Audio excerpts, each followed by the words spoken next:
really, for both y'all, I guess starting off with Cydney, with some of the stuff that y'all have gone through early in the season, maybe things not going, as smoothly as you would have liked with the plate, especially. How have you been able to sort of fight through that and come out of it, on the other side? Just playing free, honestly.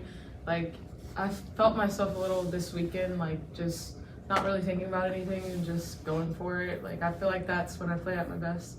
So I think that's something I should be doing going forth, and I think we'll see a big difference. Yeah, just going back to the basics of like this game, we're gonna fail more than we're gonna succeed, and kind of putting that in the back of your head, like, hey, let's have a good process and let's go through the things that you need to do off the field, and then prepare so that when we're on the field, it's ready to go. But adversity is a big thing in this game, and if we can get those early struggles on early, then it will work out later in the year for us. So. And then a quick follow-up for you, Cydney. One of the things that Patty just talked about was that you were still able to, even when you weren't getting rewarded with hits, still able to put together good at-bats, draw walks, things like that. What do you feel like's been the key to that, and how important has that been in, turning things around, you feel like? I feel like I've tried to have a really good eye at the plate, just getting on base whenever I can for my team. I finally was able to hit the ball this weekend, so it was fun. I don't know, it was like a different story from the previous weeks, but I like walks too. They're just as good as a hit. So. And then you get rewarded with that 3-run double. And, yeah. That was perfect. Appreciate it. Ryan Chapman. For both of you, you're both veterans and understand like the ebbs and flows of a season. How hard is it though when like the slower start is like right out of the gate as opposed to having a scorch in like first 3 weeks and then a dip and then like riding that?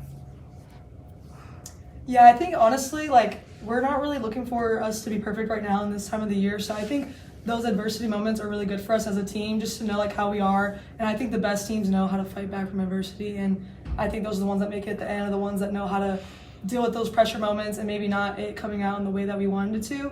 So that's a big thing for like me personally. I think everyone on my team I can speak for. We like when we're kind of getting hit and we're not just always just at the top at 24/7. It's kind of hard to live there. So knowing that we know how to bounce back is like a big key for us for later on the road. And you also just kind of learn from everything. Like, not everything is just a bad thing. Like, this is something we can learn from and take it into the next game and the next game. Like, we learn from every game, so I feel like this will be a good thing for us going forward. How much of like a reset button was Sunday? Like, you can put subconsciously whatever streak behind you, start over, like that kind of thing, to be able to roll through and keep improving. Yeah, I think it keeps us free, honestly. I mean, we weren't really worried about the streak or whatever was going on with that, but you just have to tip our caps to Louisiana. They had a really good game, and I think that really just like kind of put a fire under our team, and I think it's going to help us in the long run, like Sid was saying. So, I mean, you reset every game, and I mean, it's hard to go out day in, day out and just perform at your best. So I think it's really good for us that we kind of got hit back in the face and we know how to respond. So it's going to be exciting to see what this team does for sure. And this is for both of you. You go into each game and you're not sure if you're in the starting lineup. So it's just sort of mentally, how is it tough to stay mentally ready at all times, and just that type of challenge? I would say you just kind of gotta go up there and swing, honestly. Like, if you swing, good things will happen. And I feel like that's what everyone here does when they come off the bench. They just go in there and hit. Like, for Lud example, she goes in there and you always see her getting on base. So I don't think it's like a super big mind game. I feel like if you just go up there and swing, like, you're gonna be okay. Like, if you're doing that, like I said, just play free, you'll be fine. Yeah, absolutely. It can be hard at times, but I think the biggest thing is our coaches prepare us so well in practice that we actually, all of us are always prepared at that moment, because in games or even at practice, we'll be up 3-2 count, like, hey, bases loaded, top of 7, you're up 2-2 count, what are you gonna do about it? So I think when that goes to in the game, that we're ready for that moment, no matter who it is. And everyone in our lineup, on our bench, on the field can do it. So it's kind of awesome how you can just pick whoever you want on the bench and they're going to get it done. And we have that faith in them for sure. So, yeah. James? What kind of hitting background is Love Field? I mean, was it a good hitter's eye for you guys when you were up there? Is it a good hitter's park? I say it plays Yeah. really good for hitters. Honestly, it's definitely a hitter's game over there. We're still getting used to the field, and it's awesome. It's beautiful. But I would say it's definitely in our favor, so that's a good thing. You thought so, Sue? Yeah, wind's blowing. Yes, you can touch the ball and it'll fly. So it's amazing. Big 12 starts this week. Any different thoughts about, conference games and things like that?